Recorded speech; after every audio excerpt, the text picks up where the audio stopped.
Senior ججز ہوں گے، تو یہ ہمیں اس کا بہت خیال رکھنا ہے۔ اور اسی ایک طرف تو میں نے سوچا تھا کہ شاید میں اس بینچ کا حصہ نہ بنوں، پھر جب ہم نے دیکھا تو سبھی تقریباً بہت سارے ججز متاثر ہوں گے، تو پھر کریک کون سے ججز جائیں گے، تو بہتر ہے کہ تمام ساتھی ہی سنیں یہ کیس کو۔ تو یہ کیونکہ یہ اختیار ہے، یہ ایک حد تک جنگ کا لفظ تو بہت معنی خیز ہے، مگر ایک حد تک چیف جسٹس کے اختیارات ہم میں سے کچھ سمجھتے ہیں کہ ایسی بات نہیں ہے، کچھ سمجھتے ہیں کہ شاید ایسی بات ہے۔ تو یہ باتیں ذرا ہم اچھی طرح سے سننا چاہتے ہیں،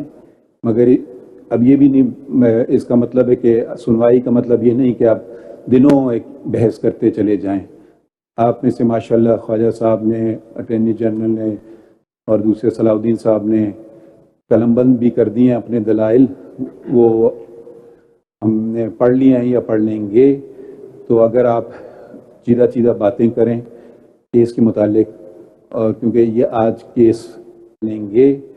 تو اگر آپ چیدہ باتیں کریں کیس کے متعلق، اور کیونکہ یہ آج کیس ہماری کوشش کے اختتام کر لیں، کیونکہ سپریم کورٹ صرف ایک کیس لے کر بیٹھ جائے گی، تو آپ کو پتہ ہے پہلے ہمارے پاس کتنے مقدمے ہیں، تو ان میں وہ بڑھتے جائیں گے۔ تو ہمیں یہ آپ کو یقیناً سنیں گے، اور اگر آپ پھر بھی مزید بحث کرنا چاہیں تو آپ اپنے دلائل، اگر آپ پھر بھی کچھ رہ گیا ہو تو آپ تحریری طور پر دے دیجئے۔ تو بس ان کلمات کے ساتھ میں اب شروع کرتے ہیں آغاز۔ خواجہ صاحب، آپ بحث تو کر چکے ہیں، آپ بہتر سمجھیں گے کہ اٹارنی جنرل کے کو سن لیں، پھر آپ